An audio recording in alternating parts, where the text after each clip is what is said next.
Toby Moma, the host on Health and Wellness with Dr. Toby. What a pleasure, what an honor to invite you to watch our show this week. We have the Honorable Patrick Jefferson, the State House of Representative member for District 11 in the state of Louisiana. Patrick is a father, he's a husband, Patrick is a lawyer, he's an attorney, Patrick is a son, Patrick is a brother, Patrick is a Christian, he's a chairman of the Deacons Board in his church, he's a Christ follower, and he's a firm believer in faith and family. I want you to listen to what he has to say. Patrick Jefferson, he studied in Dillard University for his undergrad and then went on to Ohio State University for his JD. He's been practicing for more than 20 years now, and he's going to be sharing his heart on family, faith, and the future. You don't want to miss it. He has some nuggets that even the young ones will find inspiring. Don't miss Patrick Jefferson on this show. God bless you.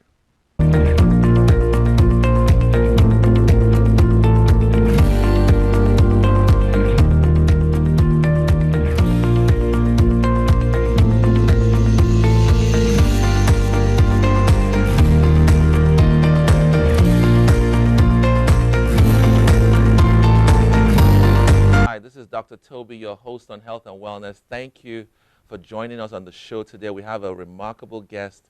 Honorable Patrick Jefferson is a representative for the city of the District 7 in the state of Louisiana, and he's going to be with us talking about his life, his passion, his commitment to Jesus and family, and where God has brought him this past 50 plus years. I've known Patrick for close to almost 10 plus years. I met him in 2010, and he's been a remarkable fellow whose love for Jesus has never wavered. And it's an honor and it's a privilege to have him with us on the show today. Thank you so much, Honorable Patrick. What a pleasure. Toby. What an honor. The pleasure is all mine. So you are the district representative for 7, is that what it's called? District 11. District 11, okay, in the state of Louisiana. What does that part encompass? What cities of the encompass this? It encompasses the entirety of Claiborne Parish, okay, a portion of Lincoln Parish, and a portion of Bienville Parish. Grambling State University is within my district. Okay. And you've been in the House since 2011. That's correct. Okay. I mean, some of your constituents are watching because this show goes all the way to Acadia. So I wanted to ask you, what in the last 10 years have you been able to achieve being in the House of Representatives for this constituents that you have currently? Good question. It's been a challenge. We've gone from deficits to now we have a surplus, and yet the challenges are looming now because depending on what transpires with this administration, who's had such great synergy and energy in taking the state to heights unknown, but the key part has been education. Okay. We've tried to ensure that institutions like Grambling State University, like Louisiana Tech, have been given all of the resources they need because we know that education is so essential, and it gives all individuals, irrespective of socioeconomic background, political status, economic status, it gives them an opportunity to achieve. And so we've tried to do great things to ensure that Grambling and Louisiana Tech have been given all of the essential tools they need to be successful. And I'm glad to say that we've been able to usher in a great leader at Grambling State University because Grambling not only means so much to my district and to the state, but it means so much to the world. Right. In addition, we've been able to look at and be a part of various things as it relates to criminal justice reform. But yet, when you look at all that's going on right now in our society, in our orbit, as the young people would say, the challenges are large. There have been many defeats along the way. Haven't been able to increase the living wage so that individuals, during this course, I was able to serve as chair of labor.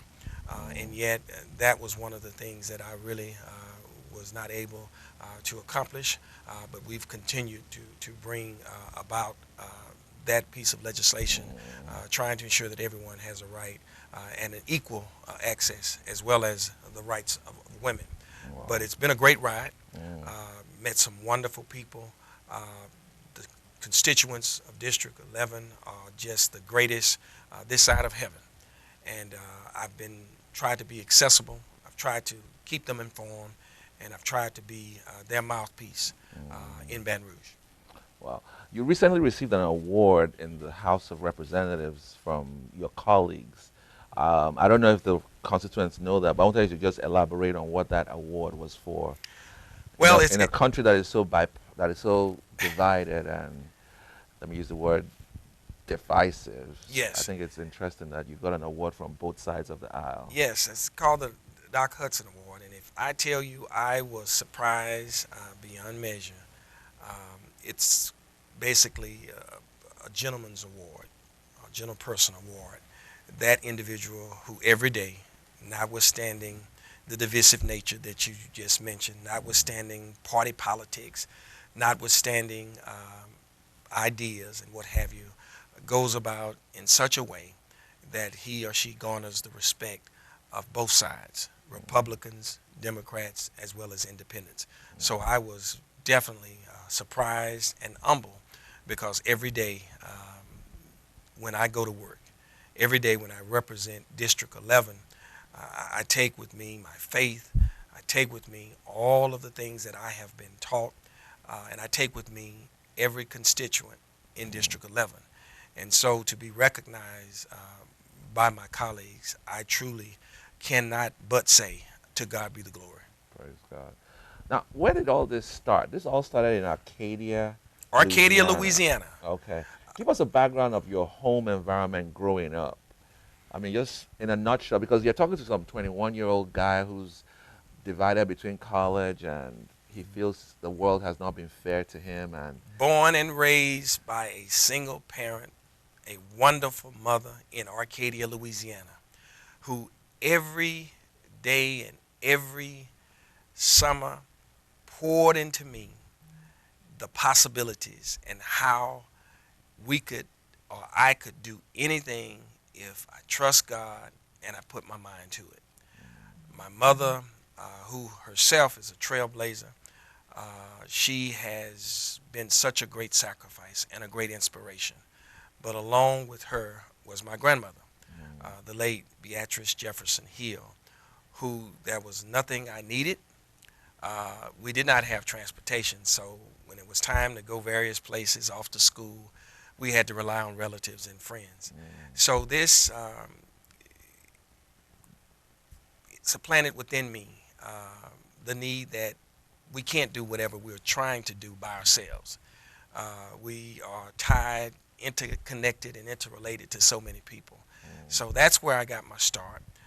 And again, my life, although you mentioned 50 plus, is still a work in progress.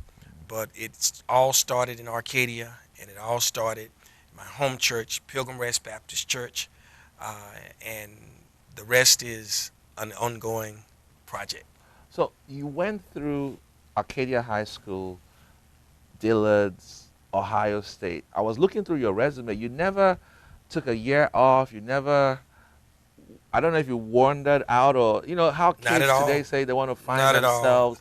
It's not common it's- to just find somebody go like from high school all the way to become a JD, a lawyer. Higher possibilities. It was, you know, on my way over here today, I was speaking with my wife, and I was saying to her, life is about choices. And you're right. We can take time off, or we can carpe diem, seize the day. And that's what my mother poured into me. Oh, wow. Whether it was at a program at Grambling, Upward Bound, Louisiana Tech, whether it was a program at the local high school, in Washington, D.C. as a Senate page for the late Russell B. Long, it was always a strive to realize and to appreciate that there was a world outside of the great city of Arcadia, Louisiana, and the great state of Louisiana. So I had this yearning just to see. And in addition, it was work, but I also had fun, because I've met people from all across this nation, and even today we are still friends, and that has meant the world to me. Now, you came into high school when there was integration. That's correct. Elementary, was it integrated? That's correct. Okay, so you grew up with Caucasians, African Americans. I mean, you had a good mixture in the high school Right. system. Right. I'm sure in Ohio State it was a good mixture too. That's correct. Wow, so impressive. Arcadia is a maybe 5,000 people. Not quite 5, Oh, wow. but a little over 3,000, if I'm not mistaken. And out of that comes Patrick Jefferson, a lawyer out of Ohio State. I mean, that's a major feat. I mean, some young kids are watching it. They're like, "How did you get that far? How did you achieve that goal? How did you?" I mean, and I'm raising this issue here with a single parent because that's what a lot of kids are saying. I don't think I can do what you're doing if my mom is single and can't pay my fees and I don't have someone else to support me. That's what they're saying out there. I don't know what you want to respond to those Well, young boys out there. And young when girls. Secretary Hillary Rodham Clinton stated many years ago, "It takes a village," we knew that was correct before she articulated that, because I had a great, and I have a great mother. I had a great grandmother, but I had so many other individuals, principals and teachers, Sunday school teachers, pastors, Wow. who assisted, who encouraged. That was a lady in my life and in the lives of so many in the Arcadia, Bienville Parish area. Her name is the late Annie Ruth Johnson. And wherever I went, she would always send me a card of encouragement. She was also a teacher. Wow. And what she was known for, besides her great personality and her meek spirit and beautiful spirit, notwithstanding who you were, and I don't know how she did it, she would send birthday cards to everyone, Wow. or sympathy cards, or get well cards. And how she remembered all of these individuals' names, and she passed away recently, is just mind-boggling. Wow. And so that's an example of how you don't necessarily have to be a doctor like you, Dr. Toby, or be able to practice law. We have all been called to do something to make this world a little better. We found it this way. So our challenge and responsibility, and I say to the youth, do what you have been called to do. Right. Make this world a little better and pour into the lives of others. And the good thing is, once you do that, it'll come back. Usually you get more You get more than what you put in. A seed sown is a harvest. That's correct. That comes back in the future. Your seed never leaves your life. It goes into your future to create your future. And we live in a time where many of our young people, not all, but many, they're so instantaneous. You want it right then and there. But I want to encourage you this afternoon. I want to encourage you wherever you are to continue to sow, to continue to toil, to continue to till, to continue to strive, because you may not get, as Dr. King alluded, we may not all be called, like yourself, Dr. Toby, to do the great things, but whatever we have been called to do it, do it in a big way. So that's what I want to encourage our youth, if they are listening today, is to whatever it is, do your job so well, do that call so well that the living, the born, or the dead could not do it any better than you. And Mother Teresa said, we said you can show love in a little way that makes a big difference. Big So difference. That's correct. all it's all about. That's correct. Talk to me about your transition from high school to college. What I say is because I know we've been having a lot of statistics in the state of Louisiana with kids not finishing college. I think there's a 30 or 40% dropout rate in Grambling and other schools. Kids who start and never finish. What made you persist through Dillard? I mean, how did you transition from high school? Was there a financial obstacle you had to overcome? I mean, you left home literally for the first time to go to New Orleans. And some people think New Orleans is a negative influence. Obviously, it's not on everybody. No. So was there a culture shock? Was there a change in circumstance financially with you having to take care of yourself in New Orleans? Well, again, I always had that support Okay. back in Arcadia. Wow. Notwithstanding, I could call my mom, and if we had to vie for loans or what have you, she was game. She Wow. was willing because she could see the bigger picture when Mm. I perhaps became a bit weary or frustrated. And she was the motivation. She was the wind beneath those wings. And it was not easy. Dillard, unlike Grambling and Tech, is a private institution. Right. So the tuition there is Much higher. much higher, much higher. But the friends and the network, the experience has proved invaluable. I can say with still so much undone that in the years that I've lived, I'm so thankful and I'm so appreciative because I've not made all of the great choices, but notwithstanding, I'm still standing and still a work in progress. So again, I say to our youth that life is about choices. You must choose ye this day. Choose the path. Now, for some, higher education may not be that path, the world of work. But I often say to youth as I speak with them that the opulent university of life will afford you so many different choices. And if something is not going well here, then try something else. Make good choices. And the best choice that you can ever, this is the best advice I've ever been given by my mom. When she told me, she said, take the Lord with you everywhere you go. So the best choice that our youth can make is to choose JESUS. Yes. Praise the Lord. Was she a graduate, your mom? No, she was in that percentage that you indicated. She started, Okay. but she didn't finish. And even today, I'm on her. I am trying to But she encourage was her to go back. passionate about Yes, education. she was passionate about Wow. education. She was the first black to be employed by the town of Arcadia. She has been a poll watcher. She was appointed by several governors. She's done so many different things, notwithstanding, but she was determined to ensure. You know, I can remember, I always tell, just real quickly, the times in which we live, I would come home and try to tell her what teacher so-and-so or principal so-and-so did, and invariably she would always stop me. And the question was, what did you do? Oh. And that's a little different from today. And you were an only child. I am an only child, that's correct. But like you said, there was a village around you. Oh, so you so had many, cousins, so many nieces, nephews. neighbors. When I was in school in the Ohio State University College of Law, I did a program in England. Oh. And it's so funny because this village, when I was over, at Oxford, this program, I sent postcards to so many people, so many people. And when I got back, the postal workers were like, man, they just meant so much to me. Wow.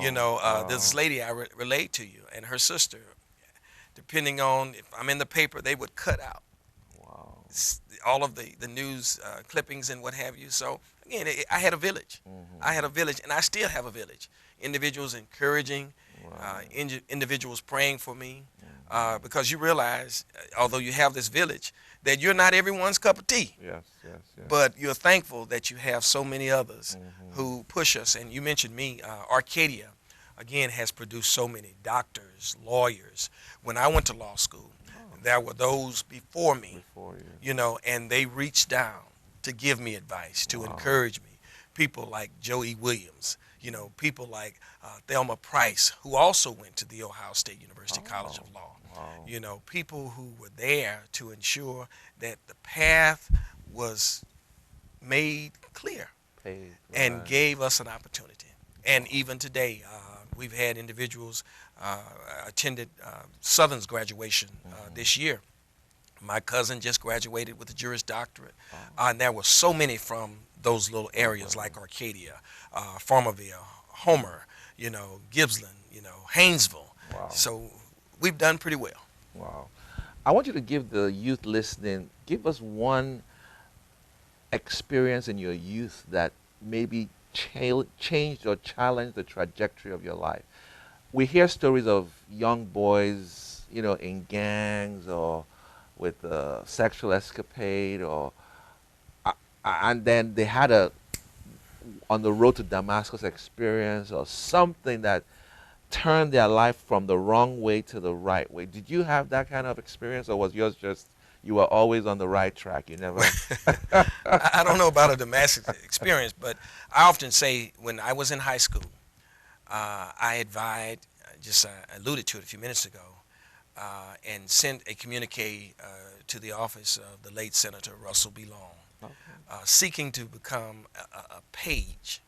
I'd seen this on television, and I knew, that those were political appointments, if you will. But I tried it, and I sent it to the representatives and our two senators. At the time, it was J. Bennett Johnston and Senator Long. And Senator Long's office contacted me, and I was the first from that area to have that opportunity. And being in Washington, D.C., Oh wow. sitting every day, listening as U.S. senators and representatives were discussing and debating things, that was eye-opening. What grade were you then? I was a junior in high school, Wow. and it was truly my metamorphosis to say that this is what I want. I want to serve. I want to help. Now, whether I will get to Capitol Hill or not, I don't know, but it's been a great ride. But Wow. that is when the yearning The vision and crystallized that summer. And today, like I said, I'm still in contact with a lot of former pages, and it was Wow. it was really a big change. One of the greatest troubles we have in the youth is a lot of youth have this they tend to have pitfalls along the way that are stumbling blocks, and it almost stops them from pursuing. I mean, the correctional system and the criminal justice statistics in America. So many African American young men have experienced the criminal justice system. What would you tell a young man how to avoid those stumbling blocks or pitfalls? I would say that you've had a meteoric rise, and part of the reason could be that you sidestepped some of those stumbling blocks, if I may use that word. Well, You know. life is, particularly today, it is difficult. But I would say make good choices. Associate yourself. My mother also impressed this upon me, with individuals, your partners, your friends, who are going Where you're going. in a different direction, which is upward. Right. It's important because there are so many temptations. Violence is crisscrossing in all of our societies, and unfortunately has left terrible marks in small town communities as well as big cities. So I would say to them, make good choices. When you don't know, ask for help. And Dr. Benjamin Elijah Mays, who was Dr. King's mentor and president at Morehouse College, he said much, but he said, not failure is sin, but low aim is. And I think in many instances, and maybe I'll come back to, we can talk about this, we've given our youth so much that we have probably put them on a road that really now is very difficult, because we didn't want them to experience the challenges, the disappointments that we experience and people before us. So I just say to every youth, make good choices. And if you fall, get up, because that's life. Invariably, whether you are an MD, PhD, ED, or JD, life is full of challenges. When you drove up a few minutes ago, I had just gotten off the phone with a dear friend who is going through a very, very tough situation, a young couple. And in my mind, I'm saying how unfair it is. But then there is this voice within me that says, just trust God. There's hope, right? There is hope. There is hope. So I say make good choices. Now, I wanted to bring this up, especially for the younger folks.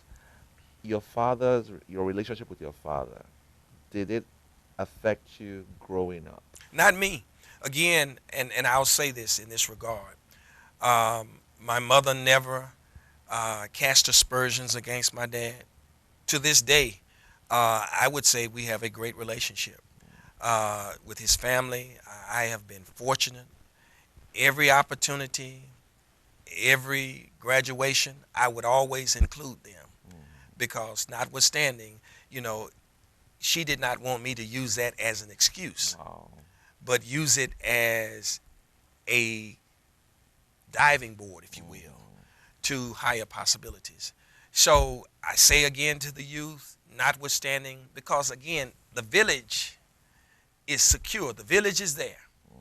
There are deacons, there are pastors, there are teachers, and I'm so thankful for all of our teachers, particularly our male teachers who are there every day, encouraging, trying to dispel different myths, chastising them. So that's what made the difference for me. Wow. So no animosity, only love. Wow. And I mean, I just want to throw this out here. A lot of our current generation, it's almost like the spirit of entitlement, and they want to just regret, remorse. They want to build castles or monuments over things that have happened in the past. Yeah. But Patrick said something here. He said his mom never brought the past No. into his future. She cast a vision and said, run, obtain, overtake, recover all. You may have started from the on a disadvantage, not having a Right. father, but you don't Right. have to remain You at don't a have- disadvantage. You don't have to stay where you are. And another good friend once said to me, and I'll say to you, start where you are. Use what you have and do what you can. That's all anyone can be expected to do. Right. I can't use the great intellect that you have. I can't use the medium that you've been afforded, but I can use what I've been What you've given. been given. That's Right. right. And each of us, as I said a few minutes ago, have been given something, and it's incumbent upon us to use it to his glory. Well, we've been talking to Honorable Patrick Jefferson, the House Rep member for the District 11 in the state of Louisiana. We've had a great conversation talking about his pedigree, his family, and his background. He'll be back on the next show. He's going to be talking a bit more about democracy and his position and role in the government in the state of Louisiana and what he sees going forward in the future. You don't want to miss it. I want to invite you to any of our Holy Ghost nights. Always holds last Friday of the month at the Oyo Hotel. It's 11 p.m. to 4 a.m. It's a powerful time in God's presence. We're going to be preaching, prophesying, praising God. It starts at 11 p.m. and we have guest ministers on every of those coming along. If you want to get more information, go to www.faithandpower.online. We'd love to see you and to join us next time for the same time on this show. Jesus is Lord. God bless you. I told